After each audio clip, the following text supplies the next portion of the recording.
పెద్ద నోట్ల రద్దుతో బ్యాంకులపై నగదు వర్షం కురుస్తూనే ఉంది. రద్దయిన పాత నోట్ల రూపంలో ఈ నెల 18 వరకు 5,45,000 కోట్ల రూపాయలు బ్యాంకులకు చేరినట్లు ఆర్బీఐ ప్రకటించింది. ఇందులో 1,36,316 కోట్ల రూపాయలను మాత్రమే వెనక్కి తీసుకున్నారని వెల్లడించింది. నగదు లభ్యత ఇబ్బందుల్ని దృష్టిలో పెట్టుకుని నవంబర్, డిసెంబర్ మధ్య గృహ, వాహన, వ్యవసాయ రుణాలు చెల్లించే వారికి 60 రోజుల అదనపు గడువిస్తున్నట్టు తెలిపింది. మరోవైపు రబీ దృష్ట్యా ప్రభుత్వ కేంద్రాల్లో పాత 500 నోట్లతో విత్తనాలు కొనుగోలు చేసేందుకు రైతులకు కేంద్రం అవకాశం కల్పించింది.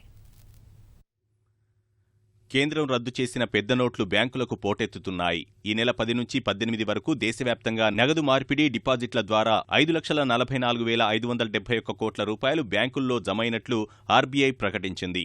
ఇందులో 33,006 కోట్ల రూపాయల పాత నోట్లను మార్పిడి చేసుకున్నట్లు వెల్లడించిన ఆర్బీఐ 5,11,565 కోట్లు ఖాతాల్లో జమ చేసినట్లు వివరించింది.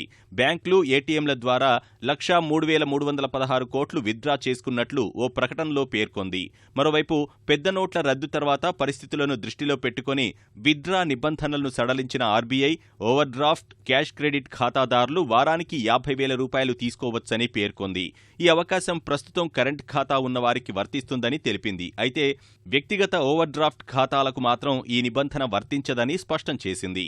పెద్ద నోట్ల రద్దు ఇబ్బందులను తగ్గించే దిశగా మరో నిర్ణయం తీసుకున్న ఆర్బీఐ నవంబర్ 1 నుంచి డిసెంబర్ 31 మధ్య గృహ, వాహన, వ్యవసాయ, ఇతర రుణాలు చెల్లించేందుకు గడువును 60 రోజులు పొడిగించింది. ₹1 కోటి వరకు వాణిజ్య, వ్యక్తిగత, ఇతర రుణాలు తీసుకున్న వారందరికీ ఇది వర్తిస్తుందని స్పష్టం చేసింది. నగదు చెలామణిలో ఇబ్బందుల్ని దృష్టిలో పెట్టుకుని రుణాల చెల్లింపునకు తాత్కాలిక గడువు పొడిగింపు మాత్రమేనని అన్ని ఆర్థిక సంస్థలు గుర్తించాలని ఓ ప్రకటనలో వివరించింది. మరోవైపు పెద్ద నోట్ల రద్దు తర్వాత రైతుల ఇబ్బందులను తగ్గించేందుకు మరిన్ని చర్యలు తీసుకున్న కేంద్ర ప్రభుత్వం కేంద్ర రాష్ట్ర ప్రభుత్వ కేంద్రాల నుంచి కొనుగోలు చేసే విత్తనాలకు పాత 500 నోట్లు ఇవ్వొచ్చని తెలిపింది. జాతీయ, రాష్ట్ర విత్తన కార్పొరేషన్లు, వ్యవసాయ విశ్వవిద్యాలయాల వద్ద కూడా 500 నోట్లు ఇచ్చి విత్తనాలు కొనుగోలు చేయవచ్చని పేర్కొంది. నగదు మార్పిడికి నిబంధనలు కఠినతరం చేయడం సహా సిరాగుర్తు వేయడం మొదలుపెట్టిన తర్వాత బ్యాంకుల్లో రద్దీ కొంచెం తగ్గినట్లు కనిపించింది. అయితే ఒకరోజు సెలవు తర్వాత డబ్బు డిపాజిట్ చేసేవారు, విత్డ్రా చేసుకునే వారితో బ్యాంకులు రద్దీగా కనిపించాయి. ఏటీఎంలలో వెంటనే సరిపడినంత నగదు నింపకపోవడం, నింపిన డబ్బు కొద్దిసేపటికే ఖాళీ అయిపోవడం వల్ల వాటి వద్ద పెద్ద ఎత్తున బారులు తీరిన ప్రజలు కనిపిస్తూనే ఉన్నారు.